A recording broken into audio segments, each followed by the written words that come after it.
రష్యాపై Ukraine భారీ స్థాయిలో దాడులు చేసింది. రాజధాని మాస్కోతో పాటు సమీప ప్రాంతాలనే లక్ష్యంగా ఉక్రెయిన్ డ్రోన్లతో విరుచుకుపడింది.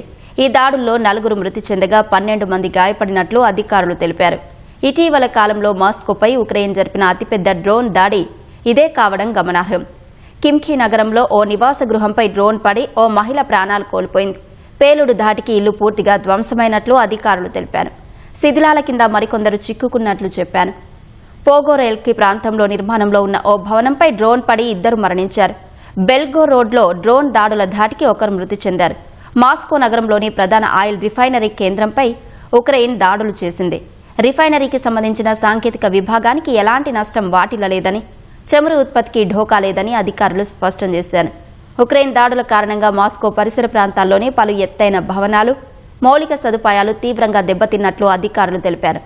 అటు రష్యాలోని అతిపెద్ద విమానాశ్రయాన్ని ఉక్రెయిన్ డ్రోనులు వణికించాయి. రష్యా కూల్చివేసిన ఉక్రెయిన్ డ్రోన్ శకలాలు ఎయిర్పోర్టు ప్రాంగణంలో పడ్డాయి. ఈ ఘటనలో రన్వేకు, విమానాలకు గానీ ఎలాంటి నష్టం జరగలేదని ఎయిర్పోర్ట్ అధికారులు తెలిపారు. మరోవైపు తమ గగనతలంలోకి దూసుకొచ్చిన 556 ఉక్రెయిన్ డ్రోన్లను కూల్చివేసినట్లు రష్యా సైన్యం వెల్లడించింది. మరోవైపు రష్యా కూడా ప్రతిదాడులు చేసింది. ఉక్రెయిన్ భూభాగంపై 287 డ్రోన్లను ప్రయోగించింది. అందులో 279 డ్రోన్లను అడ్డుకున్నట్లు ఉక్రెయిన్ సైన్యం ప్రకటించింది. డిప్రోపెట్రోవ్స్క్ ప్రాంతంలో రష్యా డ్రోన్లు పడి 8 మంది గాయపడినట్లు అధికారులు తెలిపారు.